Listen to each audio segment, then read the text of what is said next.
NH-66 നിർമ്മാണവുമായി ബന്ധപ്പെട്ട് രണ്ട് കാര്യങ്ങളാണ് കേന്ദ്ര മന്ത്രിക്ക് മുമ്പാകെ അവതരിപ്പിച്ചത്. ഒന്ന്, നിർമ്മാണവുമായി ബന്ധപ്പെട്ട പ്രശ്നങ്ങൾ കർക്കശ നിലപാട് സ്വീകരിച്ച് പരിഹരിച്ച് മുന്നോട്ട് പോവുക. രണ്ട്, സമയബന്ധിതമായി ഇതിൻ്റെ പ്രവൃത്തി പൂർത്തീകരിക്കുക. ഇതിൽ സംസ്ഥാന സർക്കാർ നാഷണൽ ഹൈവേ അതോറിറ്റി ഓഫ് ഇന്ത്യക്ക് ഒപ്പമുണ്ടാകും എന്നുള്ളതാണ് അറിയിച്ചത്. ഇതാണ് ഒരു പ്രധാന പ്രശ്നം. പിന്നെ രണ്ടാമത്തത്, യഥാർത്ഥത്തിൽ അതും നിങ്ങൾ വലിയ പ്രാധാന്യത്തോടു കൂടി പറയേണ്ടതാണ്.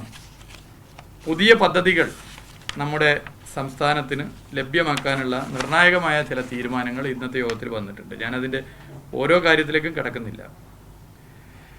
ഡിസംബർ മാസം 6-ന് ഒട്ടേറെ പുതിയ പദ്ധതികൾ കേന്ദ്ര ഗവൺമെൻറ്റിന് മുമ്പാകെ ശ്രീ നിതിൻ ഗഡ്കരിക്ക് മുമ്പാകെ ബഹുമാനപ്പെട്ട മുഖ്യമന്ത്രി അവതരിപ്പിച്ചിരുന്നു. ആ പദ്ധതികളൊക്കെ നമ്മുടെ നാടിൽ വലിയ ചലനം സൃഷ്ടിക്കുന്ന, ജനങ്ങൾക്ക് വലിയ ആശ്വാസമാകുന്ന പദ്ധതികളാണ്. നമുക്കറിയാം, നമ്മുടെ സംസ്ഥാനം ഇന്ത്യയിലെ ഏറ്റവും അധികം ജനസാന്ദ്രത നിറഞ്ഞ സംസ്ഥാനമാണ്. ദേശീയ ശരാശരിയേക്കാൾ 3 ഇരട്ടിയാണ് കേരളത്തിൻ്റെ ജനസാന്ദ്രത. അതുകൊണ്ട് തന്നെ വീതിയുള്ള റോഡ് എന്നുള്ളത് തമിഴ്നാട്ടിലോ കർണാടകയിലോ നമ്മുടെ അയൽ സംസ്ഥാനങ്ങൾ അല്ലെങ്കിൽ ഉത്തർപ്രദേശിലോ ഗുജറാത്തിലോ ഒക്കെ പോലെ കേരളത്തിൽ അത്ര എളുപ്പമല്ല. എന്നാൽ കേരളത്തിൻ്റെ പ്രത്യേകത, ഗ്രാമങ്ങളിൽ ഉൾപ്പെടെ ഇടവഴികളെ റോഡുകൾ ടാർ ചെയ്തിട്ടുണ്ട്. അത് ജനകീയ ആസൂത്രണ പ്രസ്ഥാനം വന്നതിൻ്റെ ഭാഗമാണ്, അധികാര വികേന്ദ്രീകരണം വന്നതിൻ്റെ ഭാഗമാണ്. അത് മറ്റു സംസ്ഥാനങ്ങളിൽ നമുക്ക് കാണാൻ വേണ്ടി പറ്റില്ല. നിങ്ങളിപ്പോൾ പല സ്റ്റേറ്റിലും ഈ ദില്ലി കേന്ദ്രീകരിച്ച് മാധ്യമപ്രവർത്തനം നടന്നുകൊണ്ട് യാത്ര ചെയ്യുന്നവരായതുകൊണ്ട് നിങ്ങൾക്കറിയാം. നമ്മൾ മറ്റേത് സ്റ്റേറ്റിൽ പോയാലും, ഇപ്പോൾ യുവജന സംഘടനാ പ്രവർത്തനത്തിൻ്റെ ഭാഗമായി പല സ്റ്റേറ്റുകളിൽ പോയപ്പോഴും ശ്രദ്ധിച്ചൊരു കാര്യം, ചെറിയ റോഡും പുറത്ത് നല്ല വീതിയുള്ള റോഡൊക്കെ ഉണ്ട്. പക്ഷേ പഞ്ചായത്ത് റോഡുകൾ എന്നൊക്കെ പറഞ്ഞാൽ റോഡാണെന്ന് പറയാൻ വേണ്ടി പറ്റില്ല. പക്ഷേ കേരളത്തെ ആയിരുന്നു വ്യത്യസ്തമാണ്. എന്നാൽ കേരളത്തിൻ്റെ പ്രശ്നം, നല്ല വീതിയുള്ള റോഡ് കേരളത്തിൽ അത്ര എളുപ്പമല്ല. അതിൻ്റെ പ്രധാന കാരണം കേരളം അത്രക്ക് ജനസാന്ദ്രത നിറഞ്ഞ സംസ്ഥാനമാണെന്നുള്ളതാണ്. അതുകൊണ്ട് തന്നെ ഒരു പാത, ഒരു ദേശീയപാതയൊക്കെ വരണമെങ്കിൽ, അല്ലെങ്കിൽ ഒരു വലിയ തീരദേശ ഹൈവേ, മലയോര ഹൈവേ, അല്ലെങ്കിൽ വലിയ പാതകൾ വരണമെങ്കിൽ ഭൂമി ഏറ്റെടുക്കൽ ഒരു പ്രധാന പ്രശ്നമാണ്.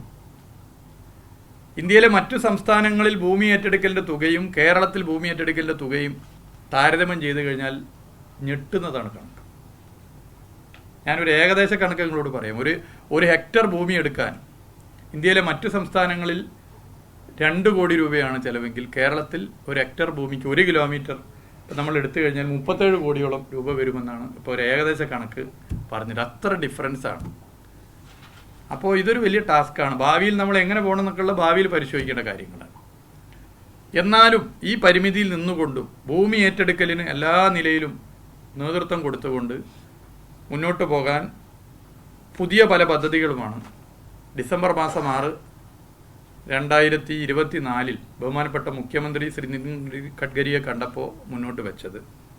അപ്പം അതിന് ചില പ്രശ്നങ്ങൾ പരിഹരിക്കണം എന്ന് അന്ന് കേന്ദ്ര സർക്കാർ മന്ത്രി ശ്രദ്ധയിൽപ്പെടുത്തിയിരുന്നു.